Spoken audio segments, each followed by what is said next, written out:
The young and the restless spoilers. The hospital room was quiet, save for the soft beeping of the monitors and the occasional shuffle of footsteps in the hallway. The air was thick with a heavy sadness, a silence punctuated only by the occasional sigh from Cole. His face, once full of vitality and sharp ambition, was now gaunt, pale, and drawn with worry. His eyes, usually full of determination, were now clouded with exhaustion. Cole had always been the strong one, the one who carried the weight of his family's legacy on his shoulders. But now, sitting in that sterile hospital bed, the truth was clear: his battle with cancer was one he couldn't win.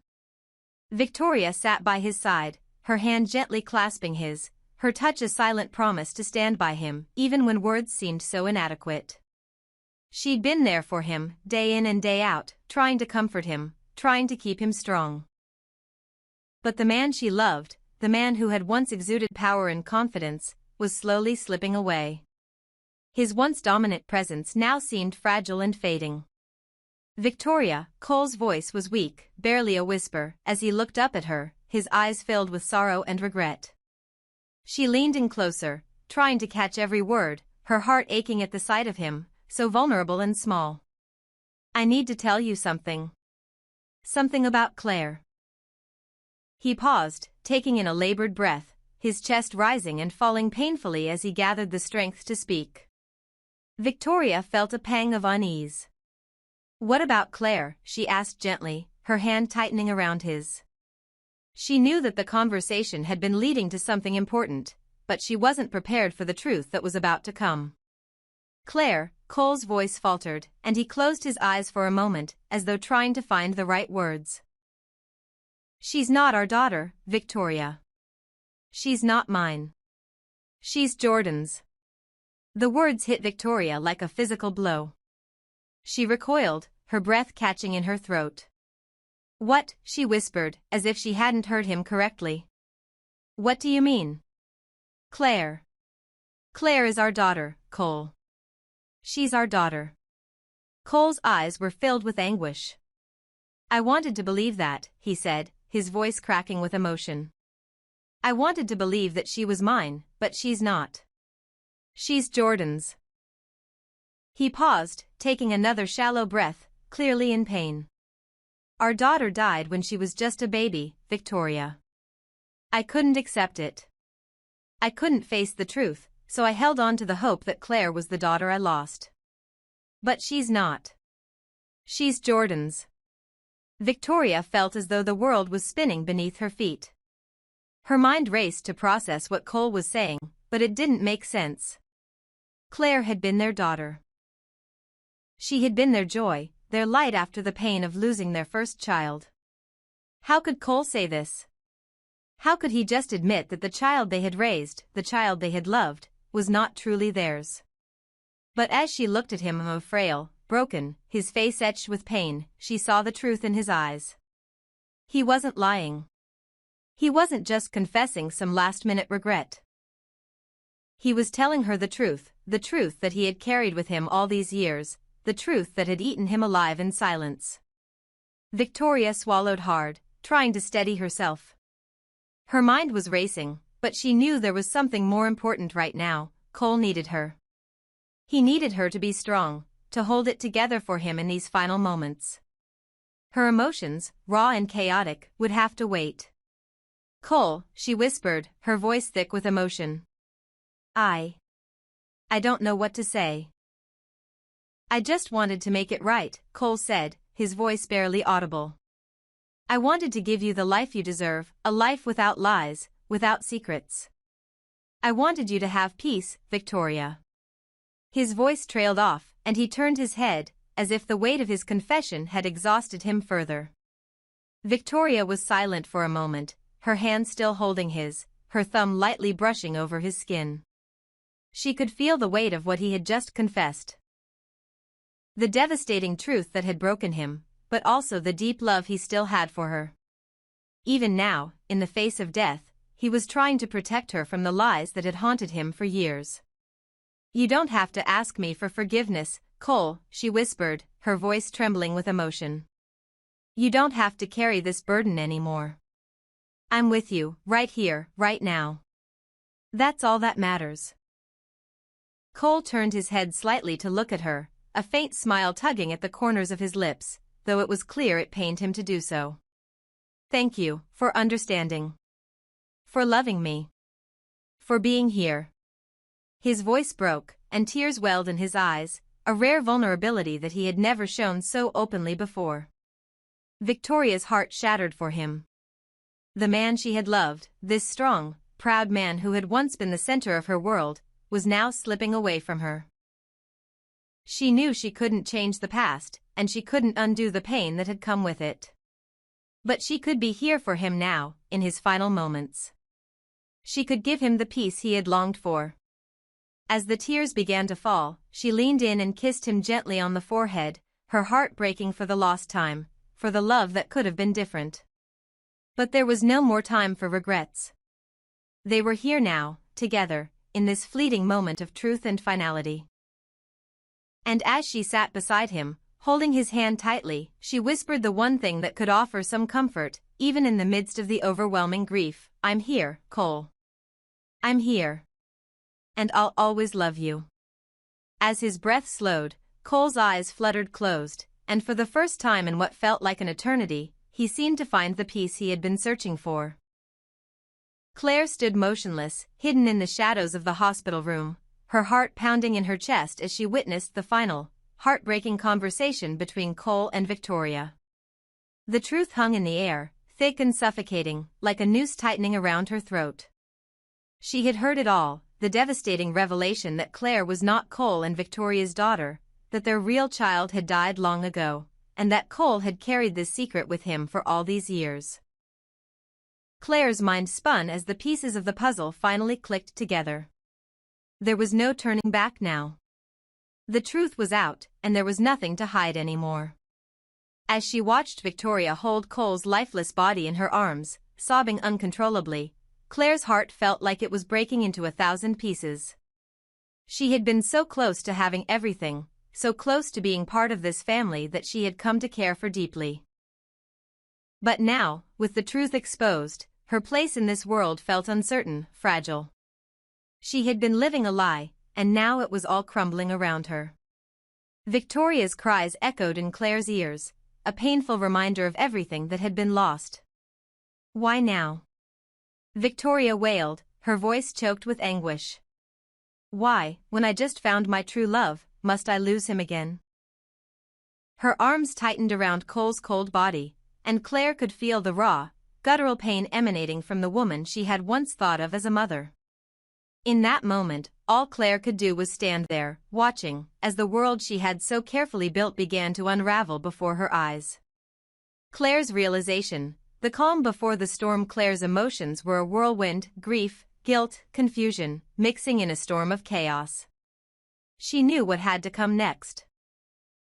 She had been living a half-truth for so long, and now the full weight of the situation had crashed down on her. Cole's death was not only a personal loss for Victoria, but for Claire as well. She had just lost the chance to truly be part of the family she had tried to insert herself into. And now, without Cole's protection, she was exposed, vulnerable in a way she hadn't been before. The deal they had made, the pact to keep this secret buried forever, was no longer valid. It was too late to erase the truth now. But as much as she wanted to wallow in the consequences of her actions, Claire knew that the storm was just beginning. She had to keep her wits about her, she had to survive this fallout, no matter how brutal it was. The inevitable fall from grace. Victoria's sobs filled the room, and Claire's heart twisted with an unfamiliar guilt. She had never wanted to cause anyone this kind of pain, but she had to face the reality of the situation. Victoria had always treated her with kindness, believing that Claire was her daughter, believing in a lie. Now, that lie was exposed, and Claire knew she couldn't hide from it. She would be forced to confront the consequences of her existence, consequences that would soon make their way to the Newman family. She felt it, like a cold gust of wind sweeping through her heart. She was about to be cast aside.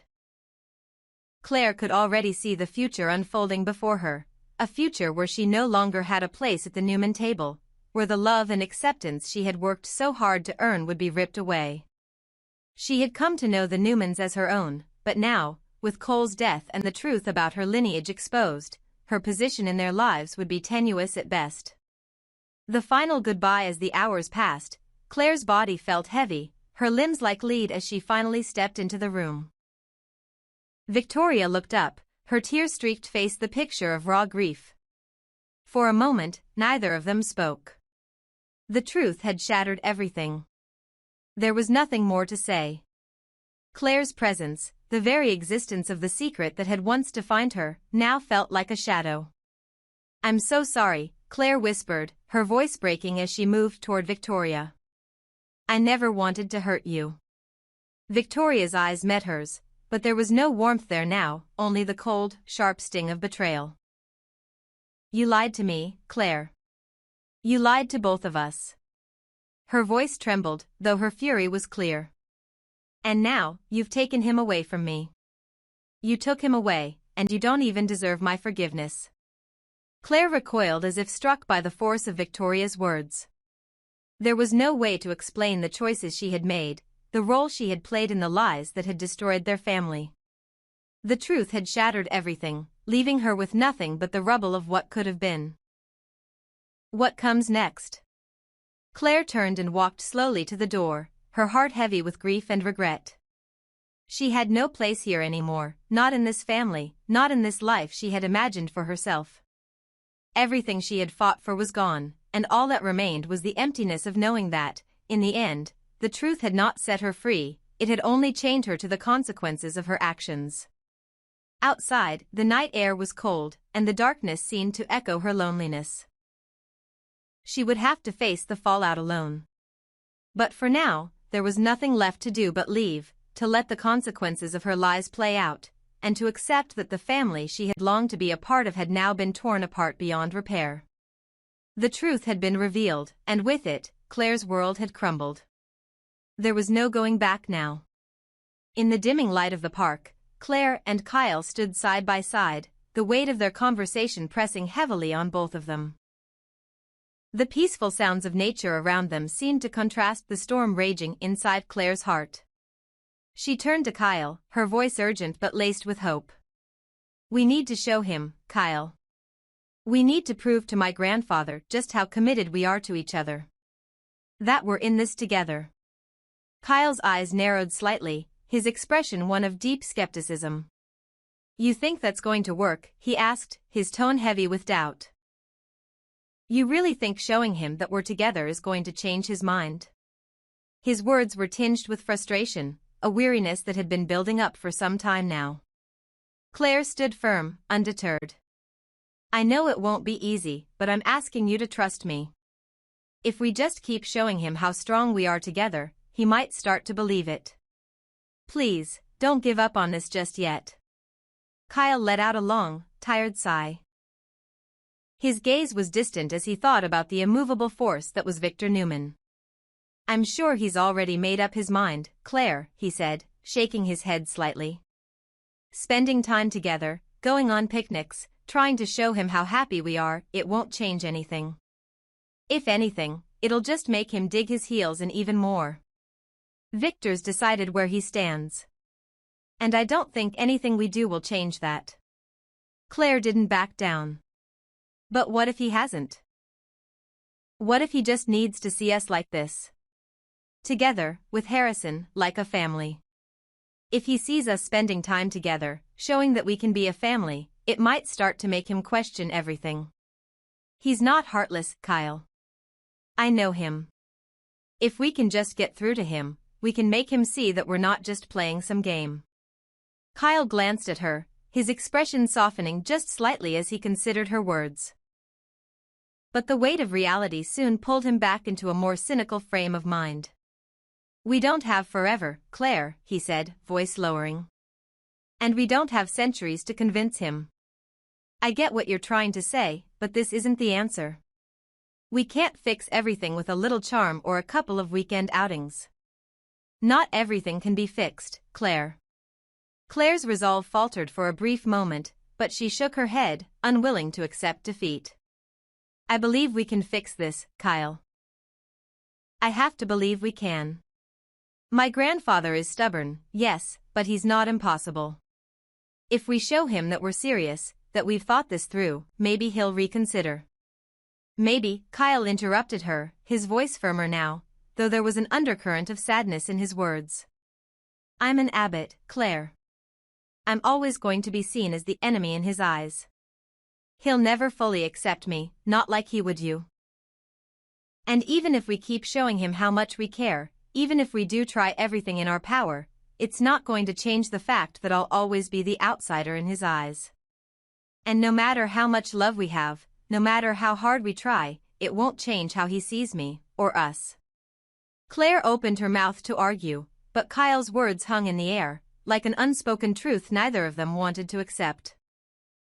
The reality of their situation, their families, and the divide between them seemed insurmountable at that moment. Kyle was right in some ways. Victor had his mind made up, and the weight of history, family, and loyalty to the Newmans wasn't something easily swayed. She wanted to believe that love could change everything, that somehow they could shift the tides of fate. But the truth was, she knew Kyle was right. The odds were stacked against them, and no amount of picnics, family outings, or heartfelt speeches could erase the fact that Kyle was an abbot. In Victor's eyes, that alone made him a threat, not a son-in-law. I don't want to give up, Kyle, Claire whispered, her voice breaking a little. But I'm scared. What if we really can't change this? What if he'll never accept us? Kyle placed a hand gently on her shoulder, his expression softening despite the heavy burden he carried. We'll figure it out, Claire. I'm not giving up on you. But we have to face the truth, too. Some battles, we're just not going to win. And this one might be one of those. Claire nodded, her eyes brimming with unshed tears as she looked out at the park around them, the distant sounds of the world continuing, indifferent to the storm raging within them. The path forward was unclear, and though they had love on their side, the truth was more complicated than she had ever imagined. They stood in silence for a moment, each of them carrying their own quiet burdens, both knowing that the fight to win Victor's approval might ultimately be a losing battle, but neither of them ready to give up on the love they shared, no matter how impossible the odds seemed. Claire's words hung heavy in the cool evening air, the park around them silent as if waiting for a conclusion that neither of them had yet found. She turned to Kyle, her eyes earnest, pleading with him to understand the depths of what she was saying. I still think we should try, Kyle. We need to show love and understanding. Maybe then, Victor will see us for who we truly are. She let the words linger in the space between them, hoping they would settle into something he could grasp. Kyle's gaze was intense, as if he were measuring every word she said. His mind, however, seemed locked in a battle. But why does Victor's opinion matter so much to you? He asked, voice thick with frustration. I get it, Claire, but he's not the one who's going to define us. Why does he get to decide what's possible for you and me? Claire let out a slow breath, her eyes softening with the weight of her history. It's not just about him deciding, Kyle, she said quietly, looking down at her hands for a moment before meeting his eyes again. When I first learned about this family, I was in awe of Victor. A child without anything, building an empire from nothing, he became someone I looked up to, someone who gave me a sense of belonging I've never had before. Victor, he showed me what family could mean, even if it was in ways that were hard to accept. Kyle's heart twinged at the vulnerability in her voice, but the bitter reality of his own experiences with Victor's manipulation and control remained lodged in his chest. He reached out, placing a gentle hand on her arm. I don't want you to lose that, Claire, he said softly, his voice tight with emotion. I don't want you to lose that sense of belonging. But I can't ignore that Victor's hatred for me runs just as deep as his love for you. And that's something we can't fix. Not with picnics, not with any of the things you're asking for. Claire turned to him fully, eyes searching his face for a way to make him see what she was trying to say. But that's exactly why I'm doing this, Kyle. I don't want to lose what I've gained here. What we've built. I thought I could bridge the gap, that maybe if we showed him we were serious, he might understand. Kyle shook his head, frustration creeping into his voice. Claire, Victor has made his position clear. He threatened me outright. Told me not to buy the apartment, that we could have no future together. He paused, his expression hardening. He's not offering us a chance, Claire. He's giving us an ultimatum. He's setting terms, not negotiating. You can't build a future on someone else's terms. Claire's face paled slightly, but she pressed on, her voice quiet but determined. But he should support me, Kyle. He should want me to have a future. He shouldn't be threatening us. Exactly, Kyle agreed, frustration building. He should support you. He should want to see you thrive, not put you in a position where you have to choose between him and me. But he won't, Claire. And we both know it. The silence that followed felt thick, suffocating, as both of them realized the gravity of the situation. Kyle loved Claire deeply, more than he had ever loved anyone, but the force of Victor's control, his dominance over the family's future, felt like a tidal wave that neither of them could stop. Claire had to face the fact that Victor would never let her have the life she dreamed of, not without bending to his will. Look, Kyle continued, his tone softer now, tinged with both love and resignation. For you, Claire, I'll try. I'll do whatever I can to make it work. But you have to know that there are things we can't fix, no matter how hard we try. Victor's never going to see me as part of your world, and that's something we'll have to live with.